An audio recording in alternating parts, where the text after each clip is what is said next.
Salut à tous les amis, j'espère que vous allez bien. On se retrouve aujourd'hui pour une nouvelle vidéo. On va évidemment évoquer le mercato, faire le point sur certains dossiers. Le dossier Xavi Simons, le dossier Victor Roque qui fait énormément parler donc en Catalogne. On va parler de manière plus générale sur le mercato du Barça.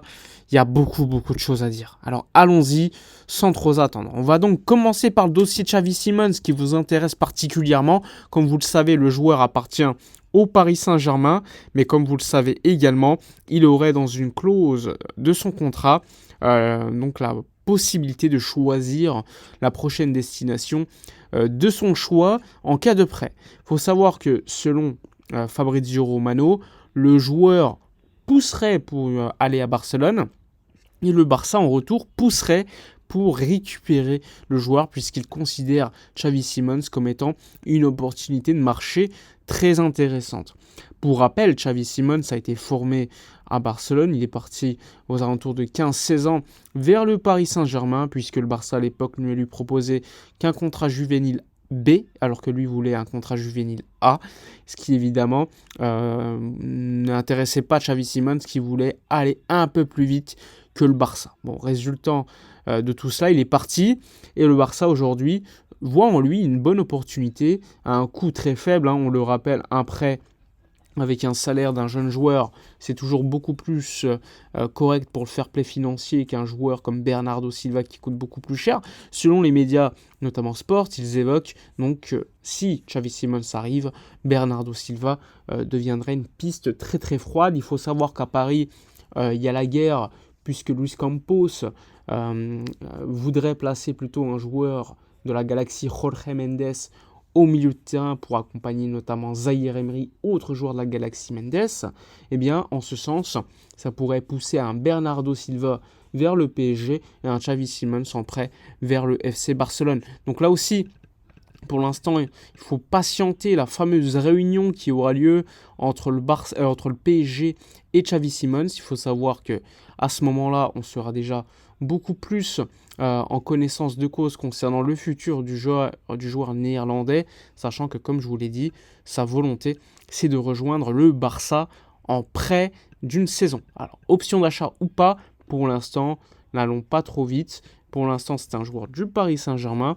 qui, pour le moment, rien n'est avancé, puisqu'il n'y a pas encore eu de discussion entre le Barça et le Paris Saint-Germain pour le joueur, mais ce qui est certain, c'est qu'il y a eu des discussions entre le joueur, l'agent et le Barça pour éventuellement se revoir pour un nouveau deal prochainement. Évidemment, si le Paris Saint-Germain accepte de ne pas vendre le joueur, puisque aujourd'hui, le joueur est beaucoup plus intéressé par Barcelone qu'une autre destination. Et souvent, quand un joueur veut aller quelque part et que son club ne veut pas le garder, même si pour l'instant, j'écarte pas que le PSG le garde, même si je serais très surpris avec Luis Campos. Pour l'instant, c'est souvent le cas, le joueur finit par jouer où il le désire. Il suffit de voir tous les exemples qu'on a encore aujourd'hui. Donc, à voir ce qui va se dérouler pour le joueur néerlandais. Autre cas, évidemment, il s'agit du cas de Guido Rodriguez qui va rejoindre le Barça, un Guido Rodriguez qui va signer libre de tout contrat pour une durée de 2 ans plus 1 année en option afin de remplacer Oriol Romeu. Donc ça c'est l'explication de la part des médias. Un Barça qui remplace un Oriol Romeu qui était excellent pour Gérone la saison dernière, mais qui n'a pas le niveau Barça, et c'est pas une surprise. Et Guido Rodriguez, pour moi, c'est la même chose. Il ne va venir seulement pour amener de l'expérience dans l'équipe. Est-ce qu'on en aura besoin? Probablement parce qu'on a beaucoup de jeunes, et probablement pour faire le nombre sur le banc, avec un salaire acceptable, pas plus. Et encore, on peut se poser la question si on aurait pu faire confiance à un énième jeune joueur comme Casado, comme Marc Bernal à ses postes de numéro 6 pour remplacer éventuellement le futur 6 que le Barça veut recruter. Mais encore une fois, je pense que la logique du club passe par le fait qu'il veuille un joueur expérimenté autour de certains jeunes. Donc là aussi, pour le deal Guido Rodriguez, ça devrait être fait et annoncé dans quelques semaines, quelques mois. Ensuite, parlons du cas Victor Roque, parce que c'est vraiment ce qui fait parler le plus en ce moment en Catalogne. Et encore hier, il n'a pas joué, 0 minute. Encore une fois, ce qui est quand même assez inquiétant, on va pas se mentir. Donc un Victor Roque qui, selon les médias, pourrait repartir parce que le Barça ne compte pas sur lui pour l'inscrire dans l'effectif la saison prochaine, ce qui signifie soit un prêt, soit une vente, sachant que André Curie, son agent, a expliqué, avait donc notamment précisé qu'il ne devait pas partir en prêt et que s'il partait, ça serait que par une vente. Donc là aussi, il l'a répété plusieurs fois. Et ensuite, ce qui signifie que le Barça sera dans une situation où il faut trouver un accord avec l'agent de Victor Roque et le joueur. Parce que tu ne peux pas l'envoyer en prêt parce que son agent ne le veut pas, ou il faut le convaincre, ou soit le vendre. Et quel club va vouloir l'acheter aujourd'hui ? Il y a probablement des clubs intéressés, mais probablement à un prix beaucoup moins élevé qu'il y a encore quelques mois quand on l'a payé en provenance de l'Atlético Paranense. Bref, une mauvaise gestion de la part du club. Ça, c'est une certitude. Tu fais venir un peu plus tôt le joueur pour le mettre pendant 6 mois qu'il s'adapte à Barcelone. Pourquoi pas ? Mais ne pas compter sur lui pour l'année prochaine, alors qu'il n'a pas eu beaucoup sa chance. Et quand il a joué, on l'a trouvé plutôt bon en sortie de banc. Il a apporté, on ne peut pas dire le contraire. Et donc je trouve ça très dur.